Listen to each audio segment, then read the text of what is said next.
it's your boy Abwon, and I am back with another face-to-face interview. You know, I always interview the best creatives out here. You know what I'm saying? Today, I have another dual interview. Usually it's just myself and one other person, but I have two, and I have a record producer and an R&B singer, and I'm assuming a songwriter as well. Indeed. There we go. So just jump into it real quick. Krucial and Aziza Love, you know, you can just jump into it. Just let the people know who you are. We'll get right into it. Well, I go by the name of Kerry Krucial Brothers, songwriter, producer, executive producer, record producer, mostly known for executive producing Alicia Keys' first 4 albums, and we're doing our thing. I'm doing my thing with Aziza Love. Excuse me, it's kind of early, but we rocking. It's kind of early. Yeah, I see the hat that says Far Rock. That's why I asked if he was in New York right now, because I'm like, wait, are you in New York or are you in Cali?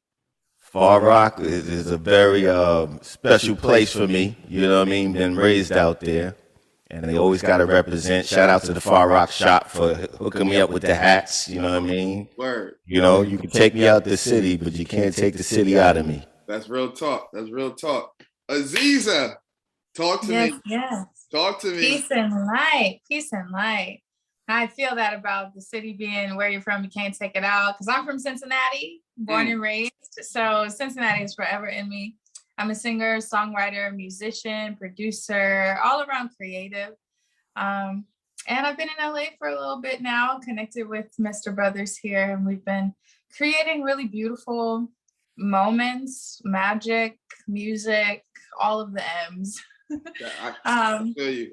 Yeah, it's been a beautiful journey, and he's so talented. And I've been working with some producers and other creatives in this collective that has kind of formed over the past couple years, but we all met through Krucial. So yeah, I'm also very happy to be here.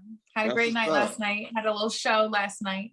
Now I'm taking it today. She tore it down. She tore it down last night. Word? Okay. Yeah, man. So before I jump into the new album, Got Enough, you know what I'm saying? And I did hear some joints, and by some joints, I mean I heard the whole album. It's a mixtape. Let's let everybody know it's a mixtape.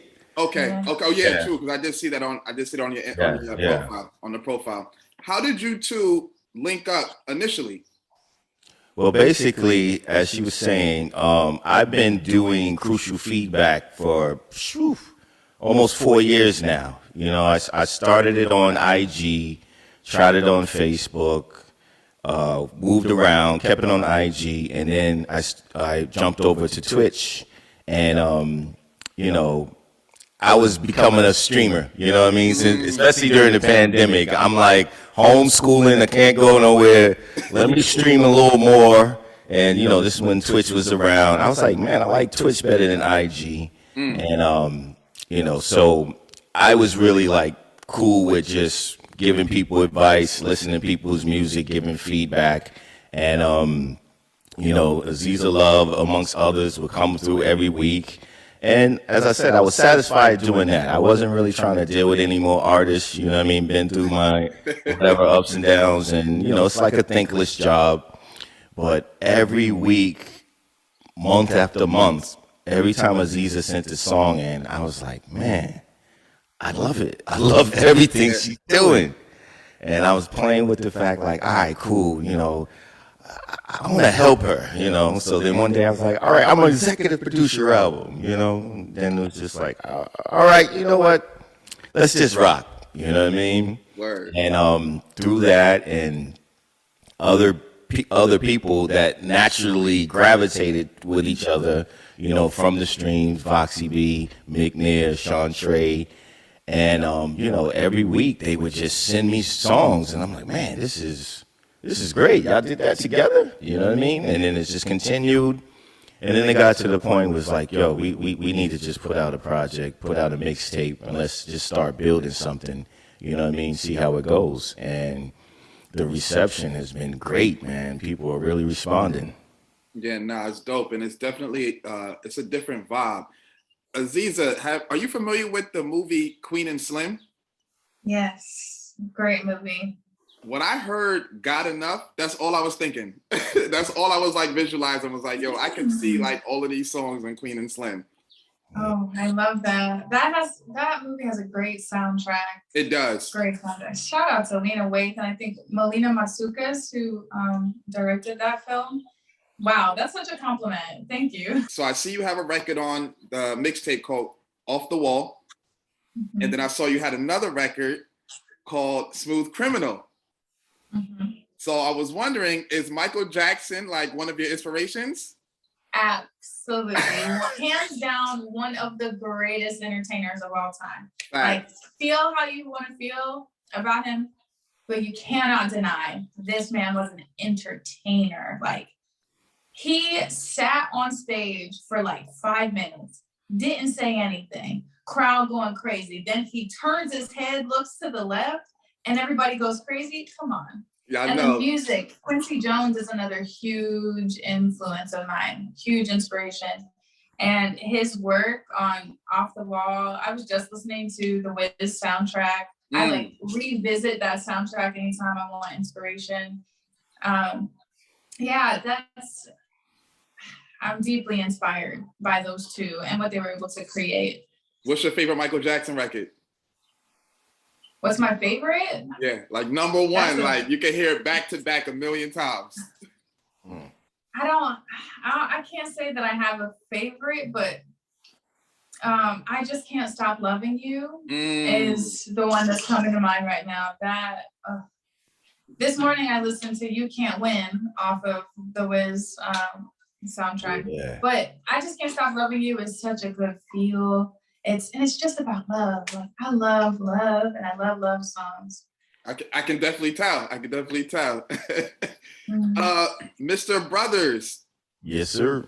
So you brought up something that I was definitely going to ask both of you. And you said during the pandemic, you were like streaming a lot. So do you feel like the lockdown helped or hindered, I guess, you as a creative? Like, I don't know what you were doing during that time, but, you know, a lot of people, you know, they were let go from their job or placed on furlough or whatever. And they just essentially just use that time to just binge Netflix all day. But myself, and I know a bunch of other people, and it sounds like you as well, use that time to be productive. So go ahead. Yeah, I mean, the pandemic definitely slowed things down, you know what I mean? Which was needed, and you didn't even know it was needed, you know what I mean? Because for me, it was like, you know, I was used to doing my thing, spending 12, 16 hours in the studio, you know what I mean? I'm co-parenting with my ex, I'm getting the kids on the weekend, and, you know, the whole nine, and then pandemic happened, and, I got to keep the kids full-time now. You know what I mean? I was like, all right, cool, I love it. This is what I want anyway. What father doesn't want his kids living with him? So I'm like, all right, cool, let's do this. And it was like, oh, you got to homeschool now. Yeah. It's like, oh my God, I do not know fourth grade math. I thought I knew fourth grade math. So it was like a frustration. And then at that time they were like 7 and 9. So at that age they still it's competition with each other. So I got to put this one and that. And homeschooling 2 kids, and I'm still trying to do my thing in the studio and create. And I learned quickly I can't do both. Because like I would try after the day, and I'm just like burnt out, tired, can't be creative. So that's why I said, man, I gotta find a better way to use my time where I don't frustrate myself even more. Because I'm mad because I can't figure out this 5th grade math, and I'm mad I'm not liking anything I'm creating. So it was just like, oh my, what's going on? How long is this gonna last? They said 2 weeks. What's going on? It ain't no 2 weeks, you know. So, but it also made me, you know, you start hearing the word more essentials, you know what I mean? And you start to think like, well, what is really essential in my life? You know what I mean? So I think it helped me really slow down, think about what's the most important things to me, what is the goals and things I want to do. And then, you know, unfortunately, a lot of people lost their lives. So you start thinking about your mortality and like, okay, what do I want to accomplish if my number is coming up? What do I want to do? You know what I mean? And I've always been a person who's a giver and share, and always wanted to help people. So I said, all right, let me stream a little more and let me figure out what let me do what I can do from the home. You know what I mean? And then I started scheduling things, but it really made me look more at what was important, stop wasting time on certain things that, might not have been very essential in the long run. And it really, I grew a lot from it, you know what I mean, in a nutshell. And I really appreciate it happened. And it was abrupt, but sometimes you need to get cut short to really look. And I know a lot of people feel that way as well. Yeah, no, I would gladly welcome another lockdown, to be honest with you. Like, I would gladly welcome it. Aziza, how was it? Krucial told me that before you joined, he said that you're from Cincinnati, and then you mentioned that you're from Cincinnati as well, too. How is it being an R&B artist in Cincinnati? I don't know the music scene over there. I've only been in Cleveland, so. So that's the thing.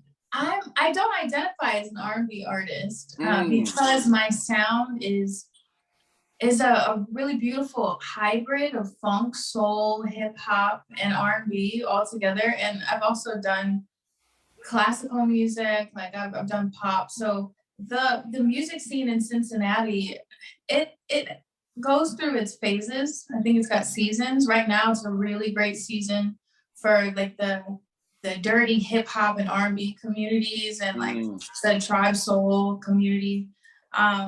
And it's very small. It's like a medium-sized city, kind of a big city, but it's a very small scene.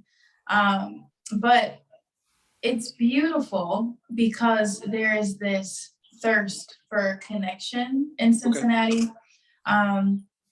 Now, sometimes that can be a little addictive, and that's, a lot of artists get caught up in just like wanting to expel all of their energy, and that's really what keeps people in the loop of Cincinnati. There's a lot of really talented artists there, but there's a mindset that is kind of like overarching that a lot of people experience of just not ever leaving.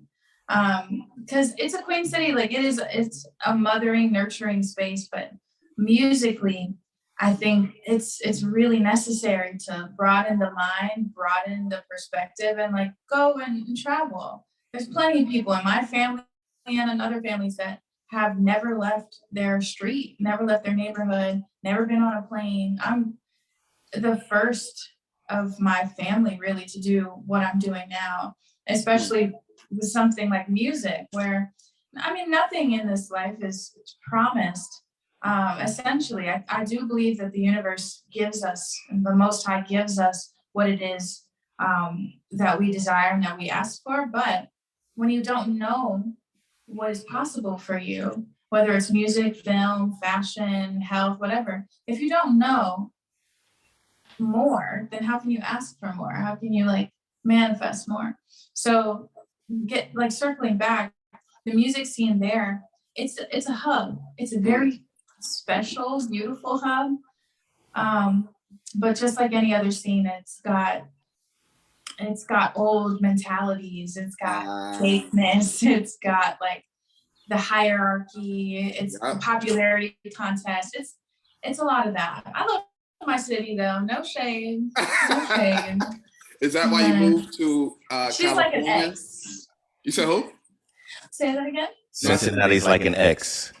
Oh, yes, okay. She's like a toxic ex. Yeah, you love her influence, but you gotta leave. It's not healthy if you stay. And the irony of it all for me, the last artist I had, Mateo, when we had to deal with Interscope, was also from Cincinnati. I was like, are y'all following me?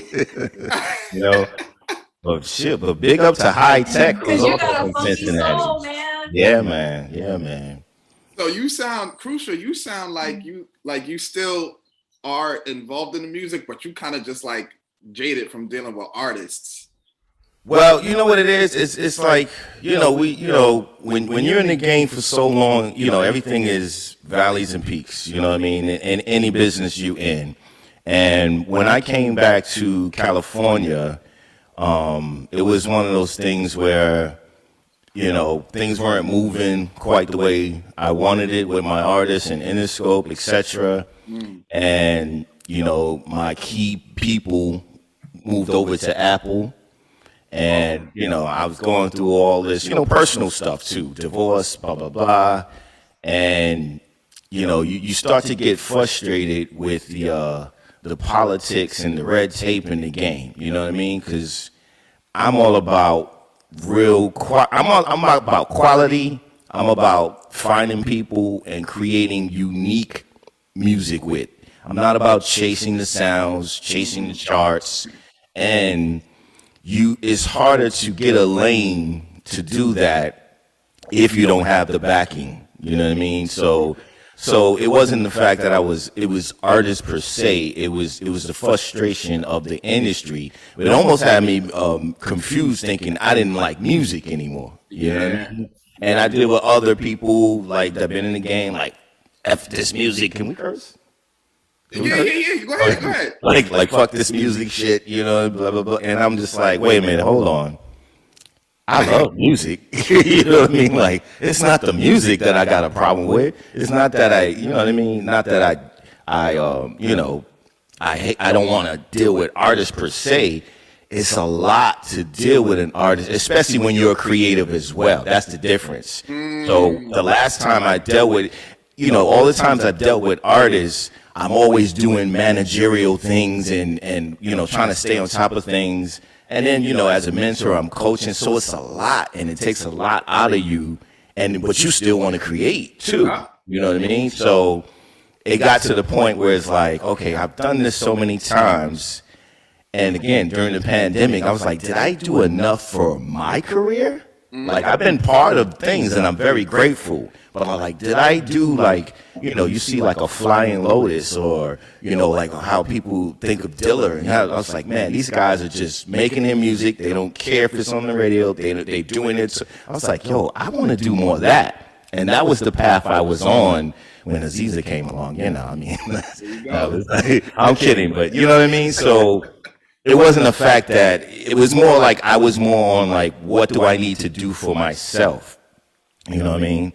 But I can do both when you have a good team. You know what I mean? And that was the thing that what made me really more excited about working with Aziza is, you know, the collective we built through these streams, and she's self-sufficient. She's a producer. She's a singer-songwriter. I don't have to ask her for songs. Every week she's bringing new songs. You know what I mean? Every week she's collaborating with Boxy B, McNiz, Sean Trey, whoever. You know what I mean? And I'm just like, so every week I'm surprised. It's like, oh, whoa, you got another one? What is this? You know what I mean?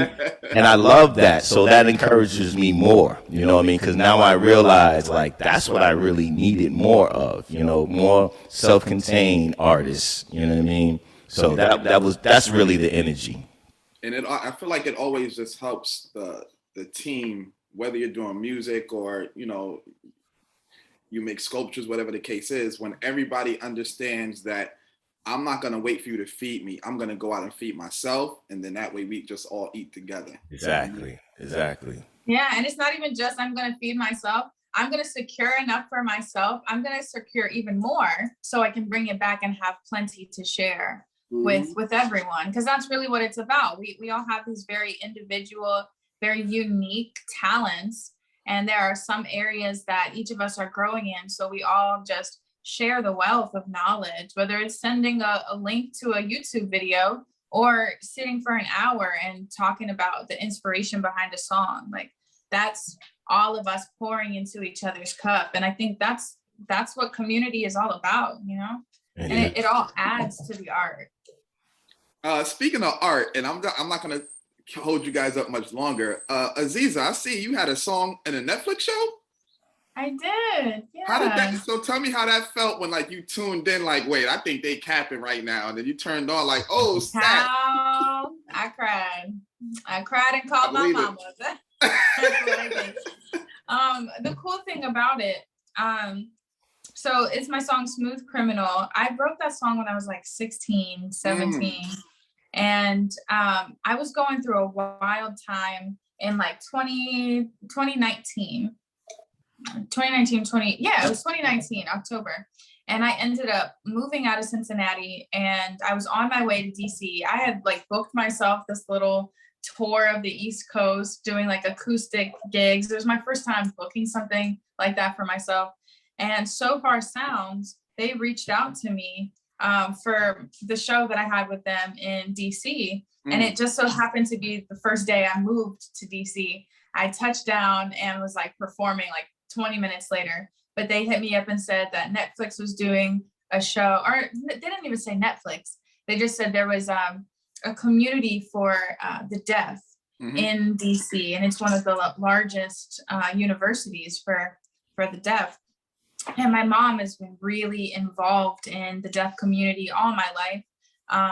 And when they reached out and said they were doing some sort of like mini documentary for those students, I was like, absolutely, call my mama again, because listen, that's my girl. Long story short, I found out maybe a year after that, my homegirl calls me and she's like, you're on Netflix. Like, I just saw you. I saw us, because she was at the show too. Wow. And yeah, it was wild. I didn't know it was going to be on Netflix. I had no idea. Crazy. That's fire though. Yeah. That's fire though. Congratulations to you, man. Congratulations to you. Congratulations to you too as well, Mr. Brothers. But I'm sure you probably hear that all the time. I know, man. I accept all of it with gratitude. I saw that you're getting into NFTs. Yes. It's like a big like crypto NFTs, like the whole digital metaverse thing is like people are aware of it, but they're not really aware or informed of it. So what made you like think about going down that path? Well, like I always say, I'm always on top of, like, I've always been into electronics in the future. Like, I love watching sci-fi. I like, you know what I mean? And that inspires me of what the future can be or what's coming. And so when I started hearing about Bitcoin and crypto, of course, I'm like, you know, I'm already busy with other things, you know what I mean? But I'm always like, I never wanted to be someone with an old head and like, I'm not messing with that new stuff and blah, blah, blah, blah, blah. Like even all the apps I have and whatever, it's like, you know, and my son was actually getting into it and the Forat and all the other things. And he was into crypto. And he was also speaking about the metaverse, and he's like, Dad, you should buy some coins or whatever. And I don't jump in it right away. Like, I like to figure out a little bit, but I do know I don't want to sit and study and and get analysis paralysis. So I said, you know what? I'm going to get the basic understanding and go for it. You know what I mean? So I started buying, you know, crypto, you know, Bitcoin, Ethereum, and then I started hearing about the Web3, and my son is explaining it to me. But also a friend of mine back in 2017, he's actually responsible for me to start the live streams, right? Because he was like, you know, doing the music and everything, as I said, going through that point, he was like, you know, you should really go online and just go on IG Live and talk to people, you know, let them, you know, ask you questions. And I used to do that back, you know, on the Crucial Keys website back in the days, you know, on the message board. I used to always interact with the public, you know what I mean? And, but he was the one who was saying like, you know what, in the future, you're going to be able to have people feel like they're virtually in your studio.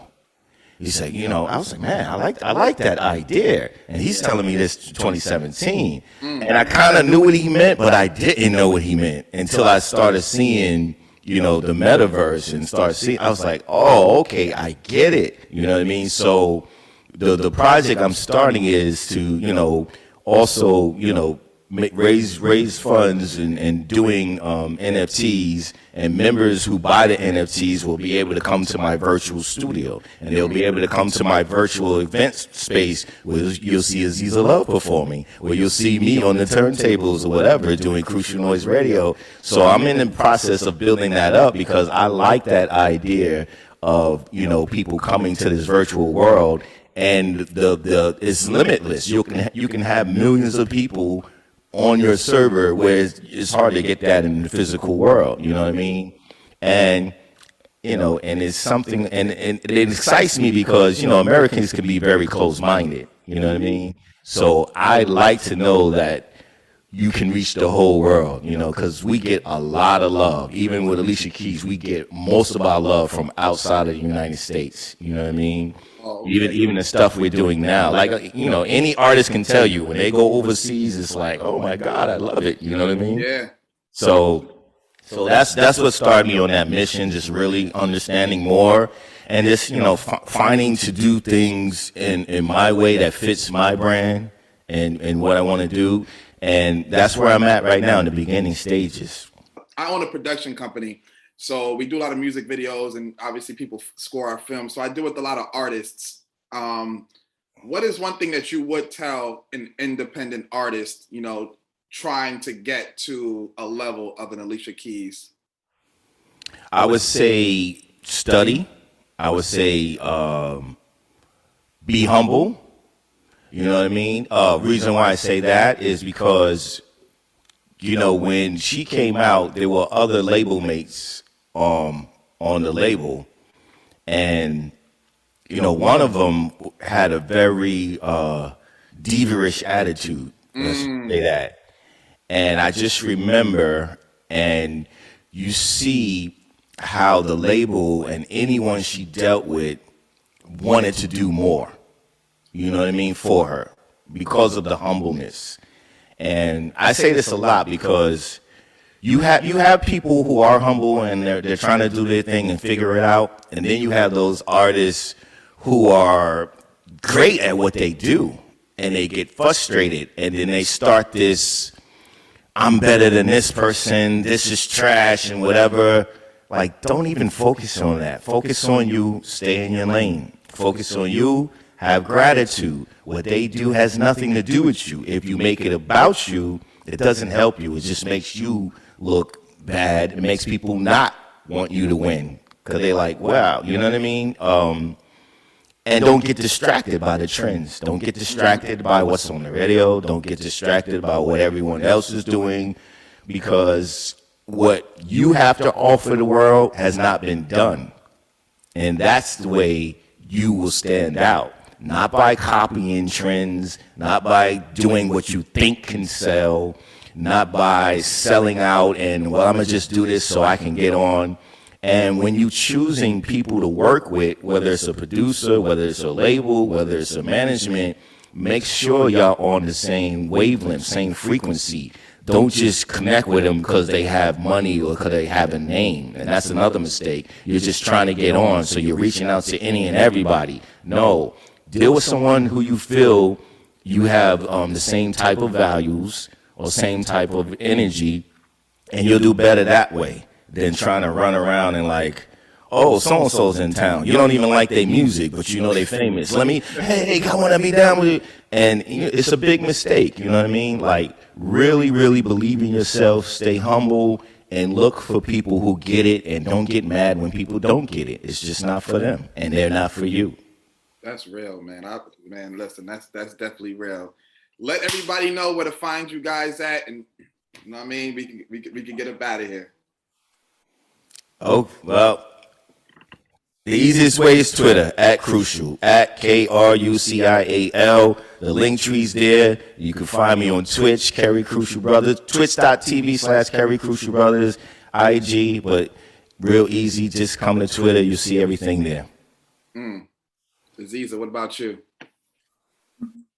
I'm on all platforms as Aziza Love Music, YouTube, Instagram, Twitter. I do a weekly live stream on Wednesdays, 5 p.m. Pacific time, 8 p.m. Eastern time. If anybody ever wants to come and kick it, I sing originals, covers, I freestyle. It's a fun time. I take requests and just kick it. Yeah. And that's on Instagram? Yes, on Instagram. Got you. I'm on TikTok too. I do some shenanigans on TikTok. Yeah. So you be doing those TikTok challenges? I was trying to do the dances, but I failed. I busted my knee trying to do the dances.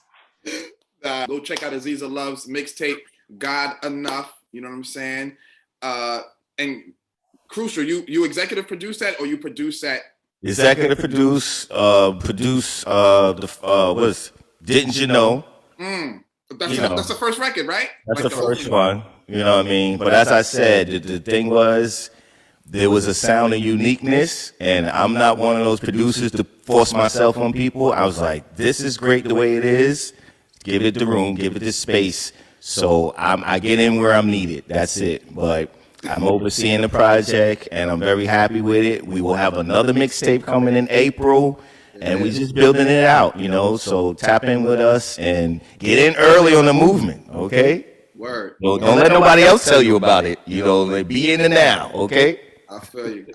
That's Crucial and Aziza Love. Y'all make sure y'all tap in. Big things coming. The music is great. It's very refreshing because the stuff I hear on the radio now, I don't even turn the radio on. There it is. And that's the goal. We appreciate you, brother. Thanks for having us, man. Thanks for having us. Definitely. All right, so I'm going to stop. I'm sorry. Go ahead, Aziza. I said thank you for having us. This has been lovely. Thank you. No, thank you, because you guys are in Cali, and I know it's super early. You probably like, come on, man, this guy's crazy. My eyes are still puffy, son. I got my breakfast over here. I'm good. Nah, it's all good.